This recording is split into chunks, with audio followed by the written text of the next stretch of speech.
മൻ ഖാല സുബ്ഹാനല്ലാഹി വബിഹംദിഹി, ആരെങ്കിലും സുബ്ഹാനല്ലാഹി വബിഹംദിഹി എന്ന് പറഞ്ഞാൽ, നമുക്കറിയാവുന്ന ഒരു ദിക്റാണ് സുബ്ഹാനല്ലാഹി വബിഹംദിഹി, സുബ്ഹാനല്ലാഹി വബിഹംദിഹി. അർത്ഥമൊക്കെ നമ്മൾ പറയുന്നതാണ്. അള്ളാഹു മഹാപരിശുദ്ധൻ, വബിഹംദിഹി അവനെ സ്തുതിക്കുന്നതോടൊപ്പം അള്ളാഹുവിനെ നമ്മൾ സ്തുതിക്കുകയും വാഴ്ത്തുകയും പ്രകീർത്തിക്കുകയും ഒക്കെ നമ്മളെപ്പോഴും പറയുന്നതാണ്. തസ്ബീഹ് ചൊല്ലുക, സുബ്ഹാനല്ലാഹ് എന്ന് പറയുമ്പോൾ അള്ളാഹുവിനെക്കുറിച്ച് അവർ നിരക്കാത്തത് ആരൊക്കെ എന്തൊക്കെ പറയുന്നുണ്ടോ അതിൽ നിന്നൊക്കെ അള്ളാഹ് വിശുദ്ധനാണെന്നാണ് നമ്മളാ പറയുന്നത്. ഒരു ന്യൂനത എൻ്റെ റബ്ബിനില്ല. സുബ്ഹാനല്ലാഹ് വബിഹംദിഹി. ഫീ യൗമിൻ, ഒരാൾ ഒരു ദിവസത്തിൽ മിഅത മറ, ബടി മിഅത മറയാണ്, 100 തവണ പറഞ്ഞാൽ ഹുത്തത്ത് ഖതായാഹു,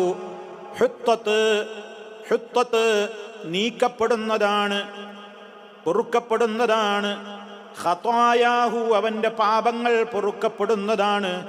വ ഇൻ കാനത്ത്, ആ പാപങ്ങളായാലും ശരി, മിസ്ല സബദിൽ ബഹരി, സമുദ്രത്തിലെ നുരക്ക് സമാനമായത്. സബദ് എന്ന് പറഞ്ഞാൽ നൊരയും പതിയും. സമുദ്രത്തിലെ നുരക്കും പതക്കും കണക്കുണ്ടാവും. അത്രയും നുരയും പതിയല്ലേ സമുദ്രത്തിലുണ്ടാവുക. അപ്പൊ സമുദ്രത്തിലെ നുരയോളം ഒരാളുടെ പാപങ്ങൾ ഉണ്ടെങ്കിലും ആ പാപങ്ങൾ അത് മുഖേന പൊറുക്കപ്പെടും. സുബ്ഹാനല്ലാഹി വബിഹംദിഹി എന്ന് 100 തവണ ചൊല്ലിയാൽ, ഇത് നമ്മൾ ഡെയിലി പതിവാക്കണം. ഇവിടെ സുബ്ഹാനല്ലാഹി വബിഹംദിഹി എന്ന് മാത്രമാട്ടോ 100 പറഞ്ഞത്. കഴിഞ്ഞ ക്ലാസ്സിൽ നമ്മൾ പഠിച്ചത് മറക്കരുത്. എന്ത്? സുബ്ഹാനല്ലാഹി വബിഹംദിഹി സുബ്ഹാനല്ലാഹിൽ അലീം. അള്ളാഹ്ക്ക് ഏറ്റവും ഇഷ്ടമാണ്, നാവുകൊണ്ട് പറയാൻ എളുപ്പമാണ്, മീസാനിൽ വലിയ കനാണ്. അവിടെ എണ്ണം പറഞ്ഞിട്ടില്ല. എത്രയും ചൊല്ല, ഇതും നമുക്ക് എത്രയും ചൊല്ല. പക്ഷേ 100 എണ്ണം തികക്കാൻ ആ 100 എണ്ണം കൃത്യമായിട്ടാണ് ചൊല്ലുക. അപ്പം അത് ആ എണ്ണം പറഞ്ഞതുകൊണ്ട് ആ എണ്ണത്തിൻ്റെ പ്രത്യേകത. പിന്നെ നമുക്ക് സമയ സൗകര്യത്തിനനുസരിച്ച് എത്രയും സുബ്ഹാനല്ലാഹി വബിഹംദിഹി പറയാം. ഇതിനൊക്കെ വലിയ മഹത്വമാണ്.